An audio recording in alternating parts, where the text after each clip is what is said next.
everyone. My name is Megan Kuikman. I'm a registered dietitian that specializes in sports nutrition.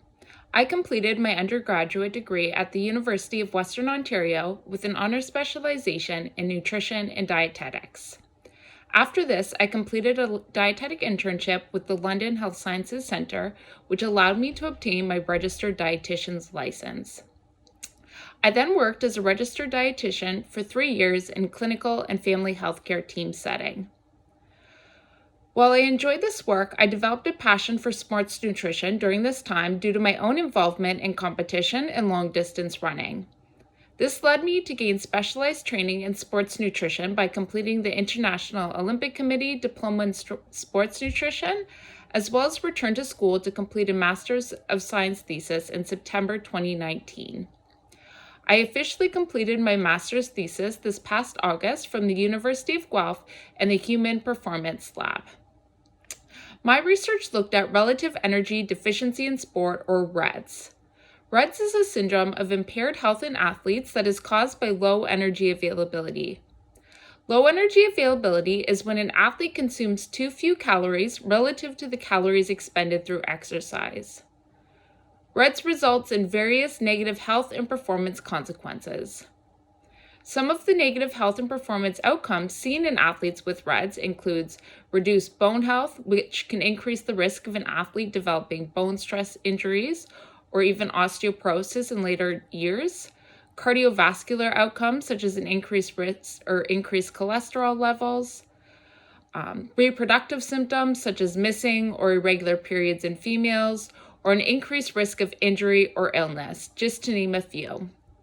REDS can occur in both male and female athletes. REDS can also occur in athletes of any sport, age, and body size. It's also important to note that many athletes with REDS do not experience weight loss and are at a healthy body weight. You cannot tell if someone has REDS just by looking at them.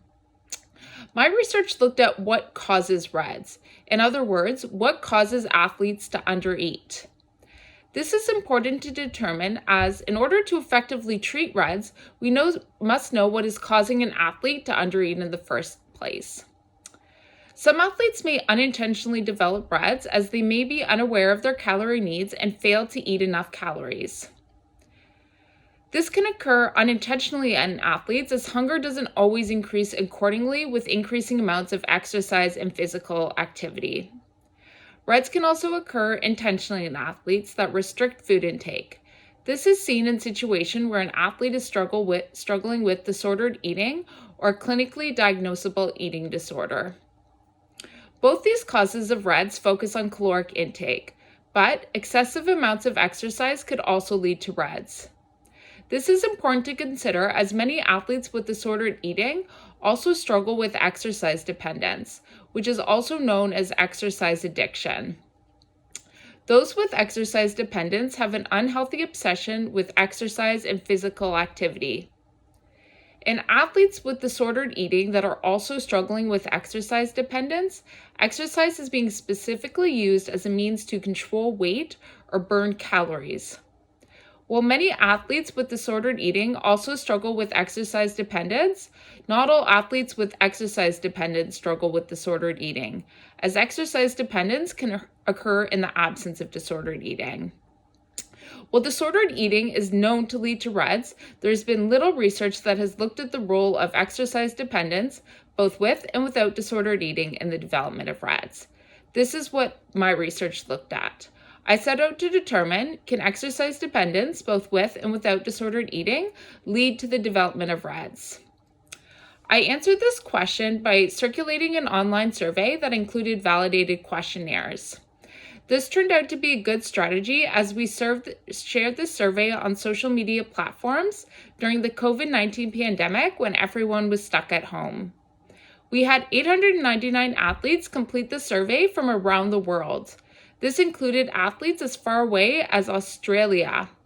Athletes across the competitive status spectrum completed the survey, from recreational athletes to Olympic-level athletes. Based on responses to the survey, athletes were categorized into one of 4 groups: disordered eating only, exercise dependence only, disordered eating and exercise dependence, or as control athletes if they were not at risk of disordered eating or exercise dependence. As I mentioned, it is well known that disordered eating can lead to REDS. So we were not surprised to find that athletes with disordered eating were at an increased risk of developing REDS. We were surprised to find that for both males and females, athletes with both exercise dependence and disordered eating were at an even greater risk of REDS and associated health outcomes. For instance, female athletes with both disordered eating and exercise dependence were nearly 6 times more likely to be at risk of REDS compared to control athletes. Other negative health outcomes seen in athletes with both disordered eating and exercise dependence included an increased risk of reproductive symptoms, gastrointestinal symptoms, an increased risk of bone stress injuries, and missing more days of training and competition due to injury. While athletes with both disordered eating and exercise dependence were at an increased risk of various health outcomes, athletes presenting with only exercise dependence were not at an increased risk of REDS and its associated health outcomes.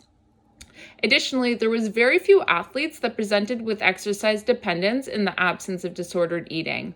Only 2% of male athletes and 4% of female athletes.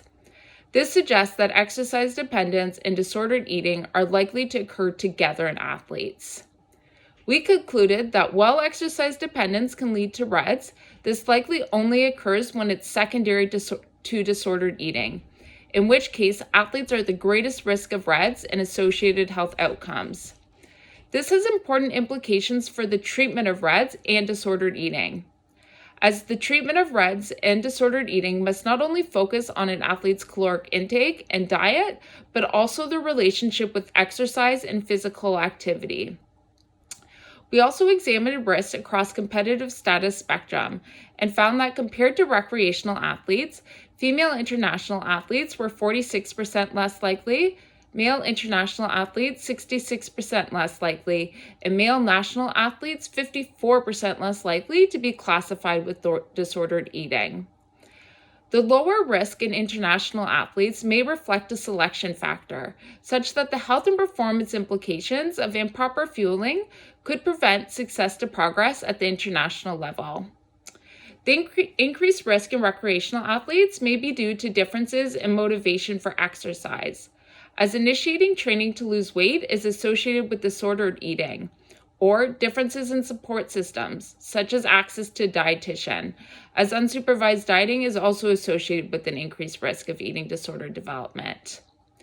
More research is needed looking at the health outcomes of exercise dependence beyond that of REDS, as well as risk across the competitive status spectrum, and also in athletes across a variety of sport disciplines, as the vast majority of athletes in our study were competing in endurance events.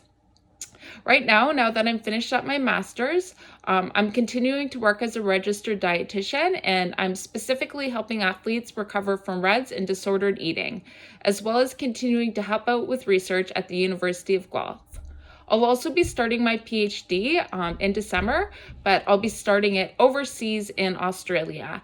And my PhD is going to be looking at the female athlete and addressing the gender gaps in sports nutrition research.